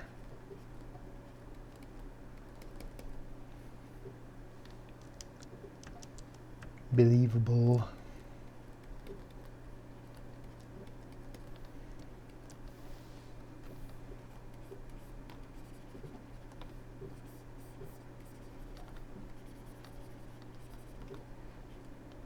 Have little people running.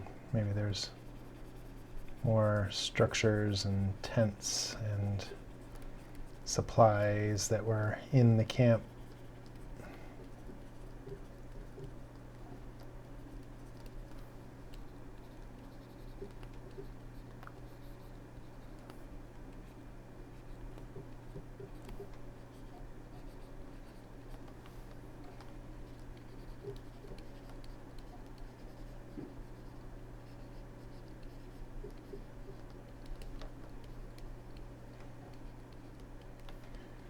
And this is maybe another one of the lizard creatures here.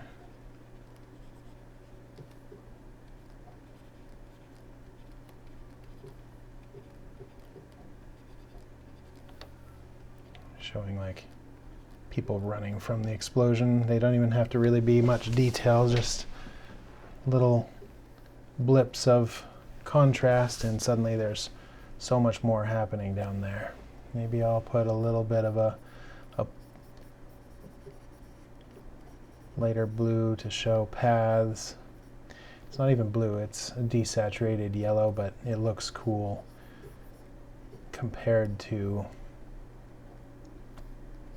all the rest of the worms around it. Let's put a little bit of warm explosion light onto the tops of some of these characters and some of the little details.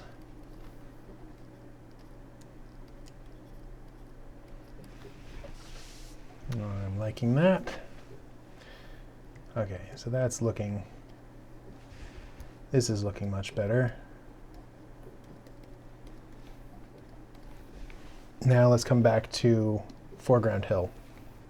This needs a little bit more love.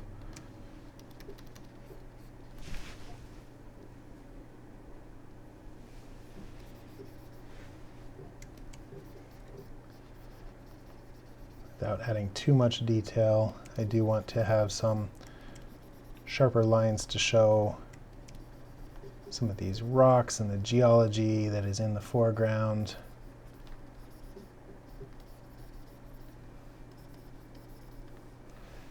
Definitely we need to have something much darker on this kind of screen right side. I do want this to really vignette, my eye to not draw out of the frame over here.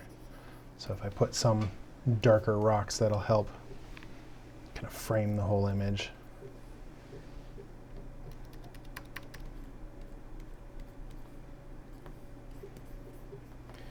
Maybe make these a little bit darker too through here.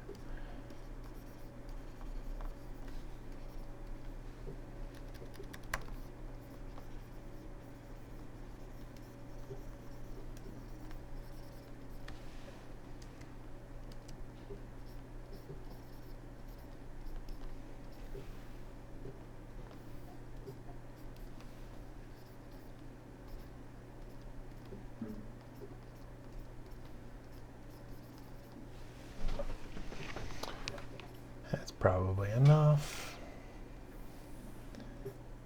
And I'm adding some kind of darkening of the tops of these big old spikes. I'm going to turn off the lock.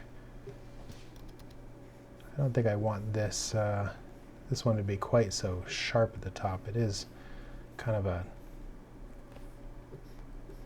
it would be a little bit rounded.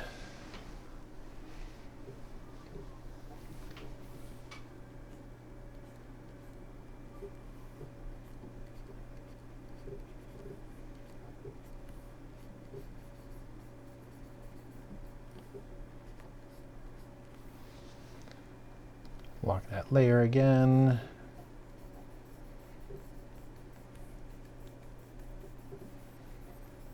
So I'm adding some textural detail, like lines in the bone, almost like these are horns rather than ribs.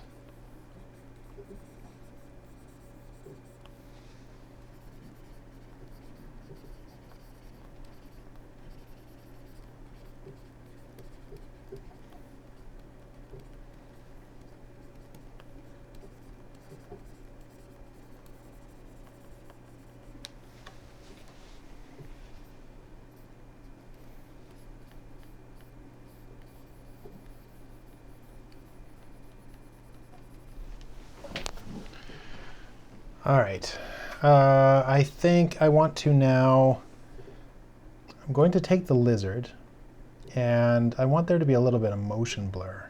So I'm going to duplicate the lizard and I'm going to turn off the alpha lock and do filter, blur, motion blur. So I want the arms to look like they're kind of like leaping forward. So I can choose my angle of, like, if I do it this way, they'll feel like they're kind of like lifting off the ground a little bit and kind of working their way forward. I like that, so I'm just going to hit OK. But I don't want all of this blurred here. So I do want to be able to see the face. So this is why I made it copy. So on this layer, I'm going to make an alpha mask, and I'm going to fill with black. So now you can't see anything. I'm going to turn on my other lizard. And then on top of this one, I'm going to paint on the areas where I want it to be blurred. So I'm going to go with a soft brush here, make this a little bit bigger, and I'm going to paint with white. And this is going to show through the areas of the lizard that I want to be blurred. Maybe the edges of the tail, like it's running here. Maybe some of this leg too. Now I can see through. This is what I'm seeing. This is just the blurred portion of the lizard. But what I want to avoid is having sharp lines of the lizard underneath. So I'm going to also make a mask on this lizard, but paint with black, and around those areas of motion blur I'm going to paint away so that we just get that kind of blurry lizard background. And I'll do the same on the tail. This is the tail. We're kind of like blurring a little bit.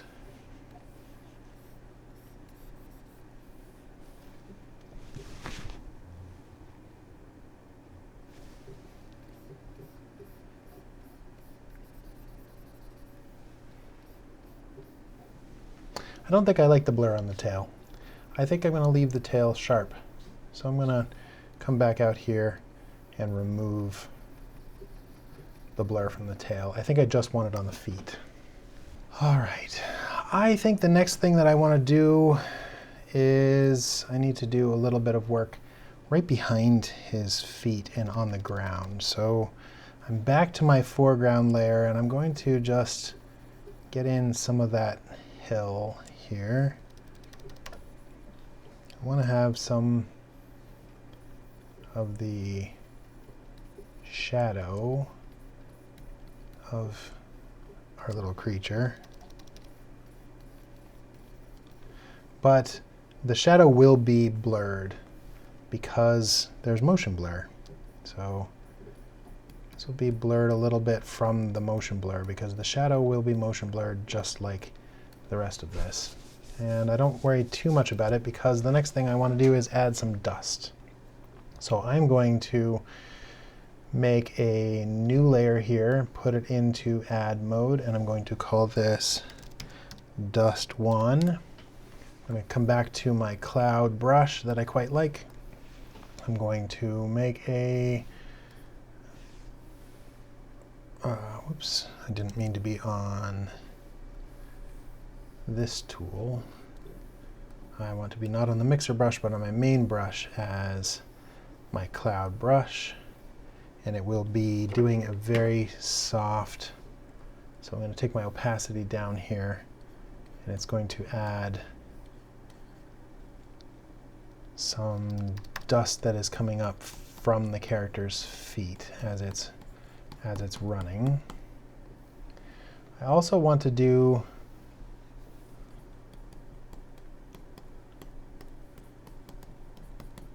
another layer on top of the lizard that will also be put, and so this will do dust that is kind of like coming over the lizard's feet a little bit.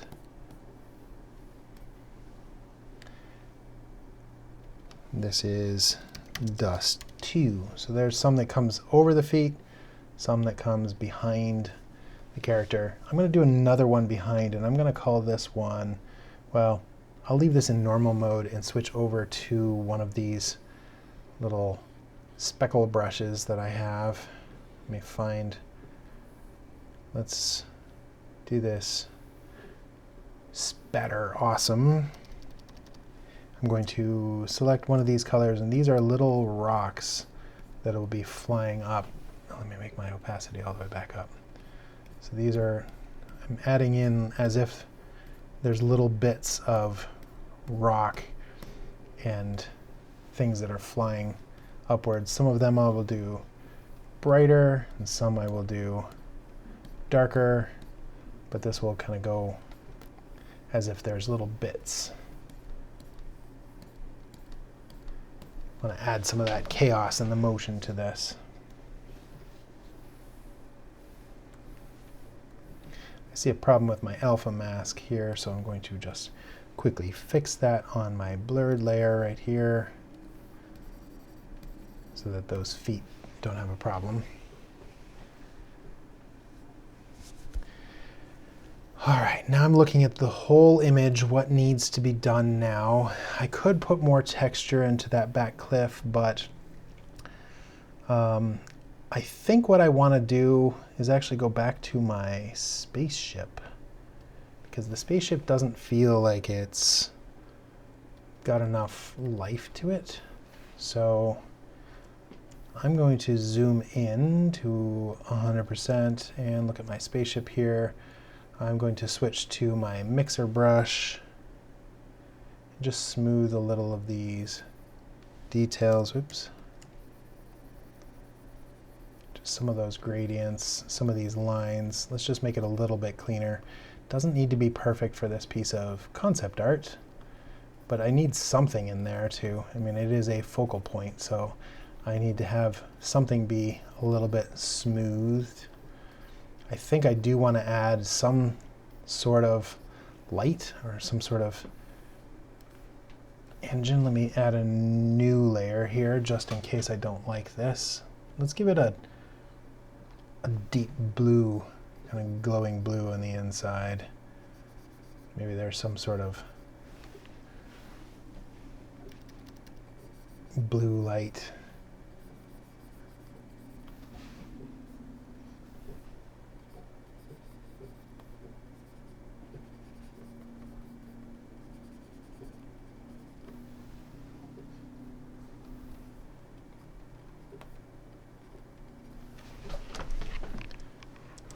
Maybe I'll add some sort of,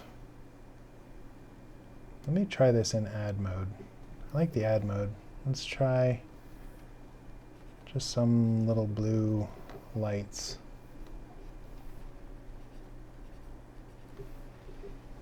Kind of on both sides. I like that. Maybe there's little line of this here too.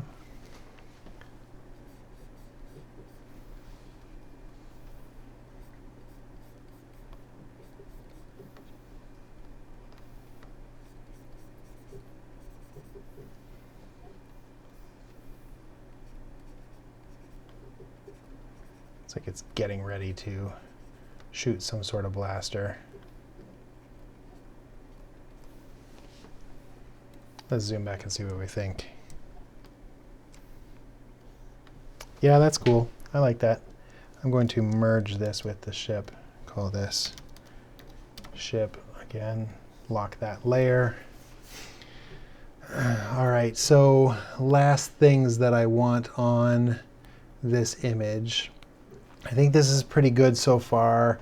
I could refine this more, but an artist's work is never completed, only abandoned.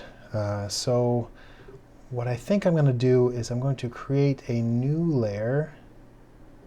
I'm going to make a new adjustment layer, curves, and I'm going to kind of darken just a bit. I'm also going to remove a little bit of green and a little bit of blue. I don't want this for the whole image, but I want to be able to paint on some sort of localized vignette. So I filled again with black. I'm on white. I want to get a nice big soft brush. I'm going to zoom back one layer, make this bigger so as I paint I can see this effect. Let me make this brush really big so I can try painting on just some darkening on the edges. It's going to add a little bit of a reddish tone to certain areas as well. It's going to give a little bit of color complexity. This will allow me to draw attention to the foreground a little bit more. It's also going to make our sky back there. A little bit more interesting with those stars. And I think I'm also going to add a new layer and put this one into add mode. And this will now be a very soft bloom from the sky. So I'm going to use that same soft brush, but what I'm going to do is it's just going to take some of that light and it's going to blend like the glow of the star that is lighting this planet. It's going to bleed over the edge of the hills. Maybe there's a little bit on the horizon back here as well. It's adding some interesting color, and it sort of pulls those layers together a little bit. I'm also going to use this to add some extra bloom on top of the ship. So I'm making the brush smaller. It's like it's catching a little bloom of highlights. And along the edge of the character as well. So this, even though I have everything split into layers, this kind of makes it feel like everything is being pulled together. Those brightest spots will get just a little bit of extra bloom and glow, and it'll pull everything together as if this light really is bleeding over the whole image. I'm going to add a little bit of that into the explosion back there as well. So it's going to just kind of wrap that light just a little bit around, make that explosion pop a bit more. I think I want to have a little bit of like a highlight effect onto these.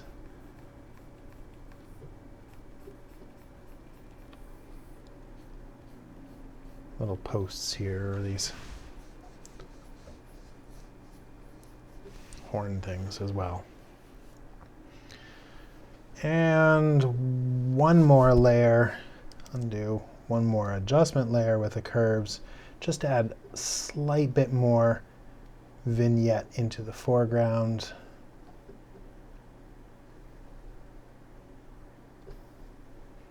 Fill this with black, and then just paint in ever so slight here in the foreground.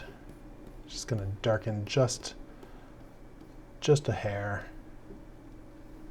Maybe a little bit back here too on the corner. And I think I will call this complete. So save this. I'm going to now go to my zoom here and hit F, go to 100%. And this is the final piece. Okay, so I have one little extra thing to add in here at the end. While I was recording this, I had some screen capture problems, and I ended up having to record this painting 3 times, which was really annoying. And I thought it would be fun to just show you. I wanted to show the whole process, and somehow I got skipped in the middle of recording, going from this to this. You can kind of see the difference, but I recorded this 3 times, so I want to show you the alternate versions. So same painting, just I had recorded the whole thing and then the recording failed. So this is an alternate, and then this is an alternate. So they're in essence the same composition, they're just slightly different from one another, and you can decide which of these you like best. I kind of like that ship a little bit better. There's some differences in the lizard look and some of the rocks and some of the backgrounds. Anyhow, I just thought it would be fun to show that process to you to see the 3 different options. Okay, so there was the whole process. For those of you who have stayed on and watched this whole video, thank you. I hope it was informative. I'm just trying to show you what it's really like to create concept art. Are there things that I wish were better? Yes, always. I have total imposter syndrome and I feel like nothing is ever good enough, but that is normal. And it'll be normal for your work as well as any working professional that I know as well. Do I wish it was better? Yes.